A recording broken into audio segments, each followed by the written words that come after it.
واقعہ کربلا اس سے ریلیٹڈ نہیں ہے کہ جی ان کے اوپر پانی بند ہو گیا، ان کے اوپر ظلم ہوا، کتنے بندے شہید ہوئے، یہ سیکنڈری چیز ہے۔ اصل چیز ہے کربلا ہوئی کیوں نبی علیہ السلام کی محنت کو 50 سال کے اندر اس لیول تک پہنچا دیا گیا کہ ہزاروں صحابہ زندہ ہیں اور نبی صلی اللہ علیہ وآلہ وسلم کی پوری اولاد ذبح کر دی جاتی ہے۔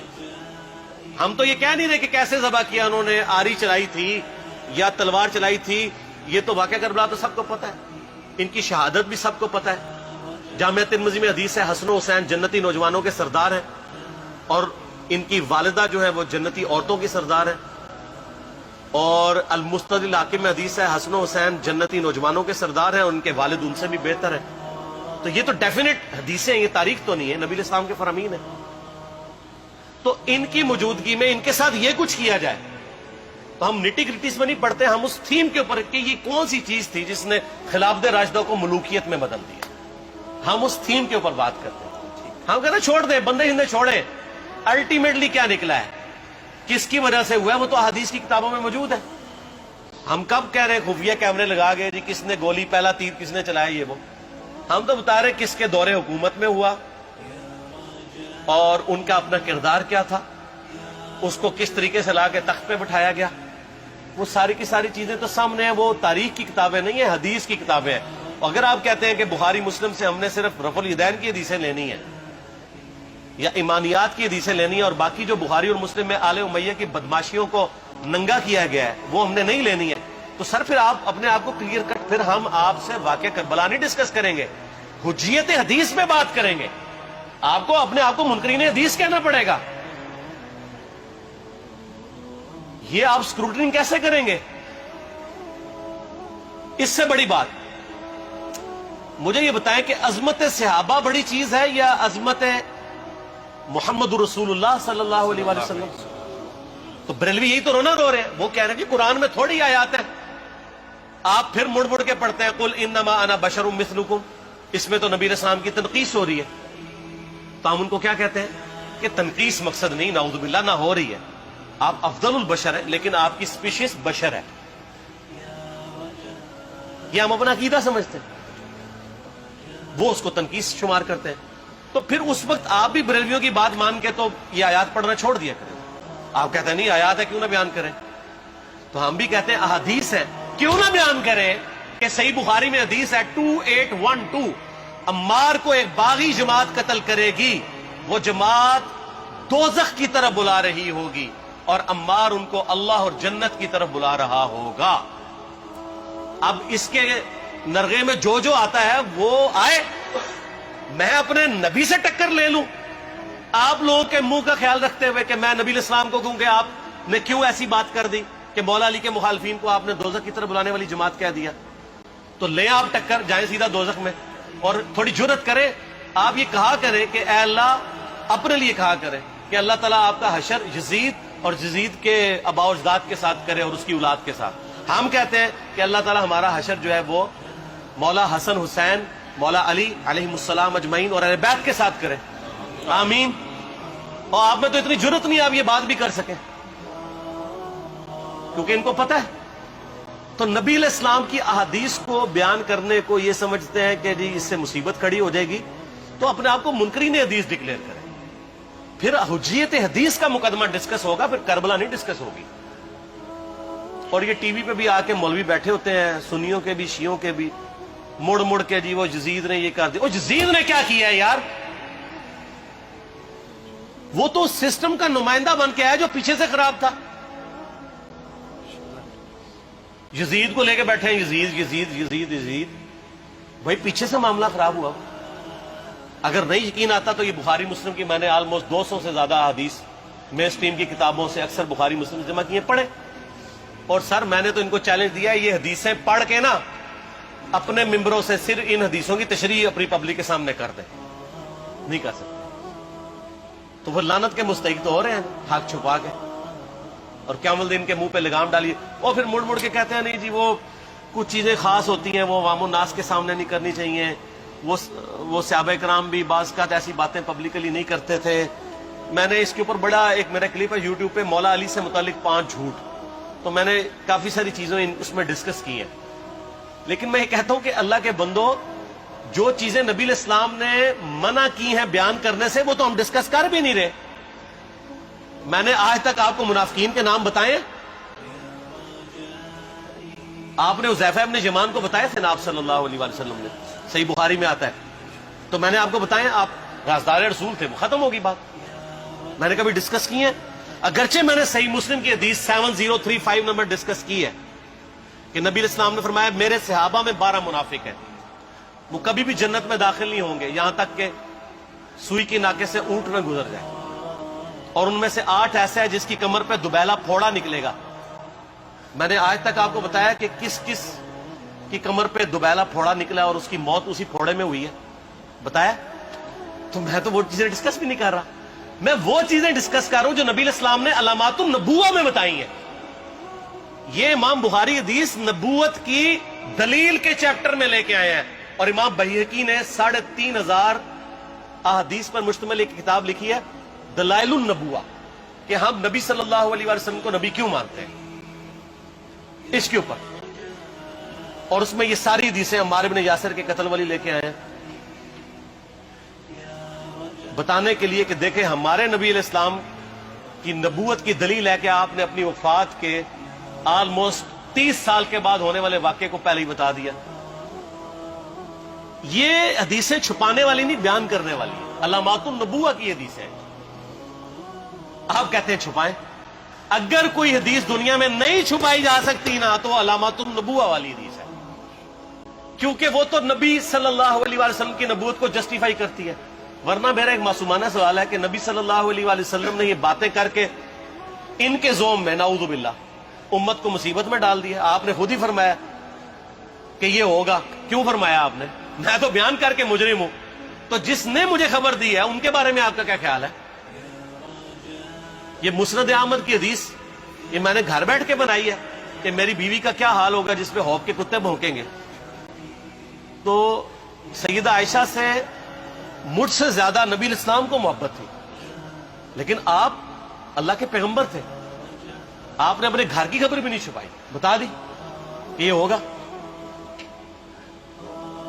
اور اس سے بڑھ کے آپ صحیح بخاری میں دیکھیں عمار بن یاسر کا خطبہ ہے. میں نے یہ سارا, پریشان نہیں ہونا, یہ ریسرچ پیپر میں سارا کچھ موجود ہے, اور کوئی چیز بھی ایسی نہیں جو اس میں سکپ ہو.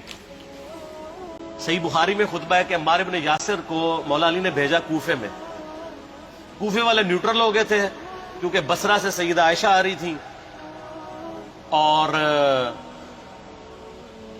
وہاں پہ انہوں نے کہا نہ ہم سیدہ عائشہ کا ساتھ دیں گے نہ مولا علی کا دیں گے. تو عمار بن یاسر کو تیار کرنے کے لیے, یعنی وہاں کے جو عوام تھی اس قتال کے لیے, مولا علی نے بھیجا. تو سیدنا عمار بن یاسر نے وہاں پہ کوفے کے ممبر پہ خطبہ دیا. بخاری کے الفاظ ہیں, اوپر والی سیڑھی پہ عمار بن یاسر نے حسن ابن علی کو بٹھایا, حالانکہ حسن ابن علی سے 4 گنا بڑی عمر تھی عمار بن یاسر کی, 90 پلس ہو چکے ہوئے تھے, 3-4 گنا ان کی عمر تھی, لیکن اہل بیت کا احترام کیا. خود نچلی سیڑھی پہ بیٹھے. بخاری کے الفاظ ہیں کہ اے لوگو اللہ نے تمہیں آزمایا ہے, ایک طرف دنیا اور آخرت میں تمہارے نبی کی بیوی ہے سیدہ عائشہ, دنیا اور آخرت میں, یعنی عزت اپنی جگہ قائم. یہاں لوگ سمجھتے ہیں کسی کی غلطی آ گئی تو پتہ نہیں کیا ہو گیا, وہ یار اس کا مرتبہ اپنی جگہ ہے, غلطی اپنی جگہ ہے, پیغمبر نہیں ہے وہ. اور دوسری طرف علی ابن ابی طالب ہے. اللہ اب دیکھے گا تم عائشہ کی اطاعت کرتے ہو یا اللہ کی, علی کی نہیں اللہ کی. کیوں؟ یا ایھا الذین آمنوا اطیعوا اللہ واطیعوا الرسول واولی الامر منکم. ان کا اولو الامر مولا علی ہیں, ان کی اطاعت واجب ہے. یہ اللہ نے آزمایا ہے کہ اللہ کی اطاعت کرتے ہو یا عائشہ کی. اور آپ حیران ہوں گے, یہ حدیث امام بخاری حضرت عائشہ کی فضیلت والے چیپٹر میں لے کے آئے ہیں. اگر امام بخاری مشورہ کر لیتے نا ناسبیوں سے تو انہوں نے کہا تھا سر آخری صحیح رکھو, پچھلا رہن دو, بلکہ پچھلے والا رکھو آخری والا رہن دو, کہ عائشہ دنیا اور آخرت میں. وہ حدیث گھڑنے کا میں آپ کو طریقہ بتاتا ہوں, کاٹ چھانٹ کرنے کا. وہ آدھی حدیثیں لکھتے ہیں نا, آدھی حدیث ایسے لکھتے ہیں امام بخاری کہ سیدہ عمار بن یاسر نے خطبے کے دوران فرمایا کہ سیدہ عائشہ دنیا اور آخرت میں تمہارے نبی کی بیوی ہے, بس. لیکن امام بخاری نے پوری حدیث لی ہے, آگے وہ بھی ڈالا ہے کہ اللہ آزما رہا ہے کہ عائشہ کی اطاعت کرتے ہو یا اللہ کی، جیسے آپ کے علماء کر رہے ہیں۔ صحیح مسلم کی حدیث 6488 آدھی بیان کرتے ہیں سارے مولوی، بریلوی، دیوبندی، اہل حدیث، سب۔ میرے صحابہ کو برا مت کہو، اگر تم میں سے کسی نے احد پہاڑ کے برابر بھی سونا خیرات کر دیا اور میرے صحابہ نے ایک مد یعنی 600 گرام خیرات کی، آدھا کلو، اس کے آدھے کو بھی نہیں پہنچ سکتا بس۔ حالانکہ یہ مسلم کی حدیث سٹارٹ اس سے ہوتی ہے کہ عبد الرحمن بن عوف کو خالد بن ولید نے گالیاں دی جھگڑے کے دوران، حالانکہ دونوں مسلمان تھے، دونوں صحابی تھے۔ آپ نے حضرت خالد بن ولید کو بلا کے ڈانٹا، فرمایا تم میرے صحابہ کو برا مت کہو۔ تو خالد بن ولید نے تو آگے سے نہیں کہا حضور میں بھی صحابی ہوں۔ ان کو پتا تھا کہ عبد الرحمن بن عوف نے اس وقت اسلام قبول کیا جب اسلام کا مطلب تھا مار، تکلیف اٹھانا، اور خالد بن ولید نے گولڈن پیریڈ میں صلح حدیبیہ کے بعد اسلام قبول کیا۔ میں اب تم لوگ یہ کر رہے ہو، تم لوگ اگر احد پہاڑ کے برابر بھی سونا خیرات کر دو، یعنی صلح حدیبیہ کے بعد والے لوگ میرے ان کے برابر نہیں ہو سکتے۔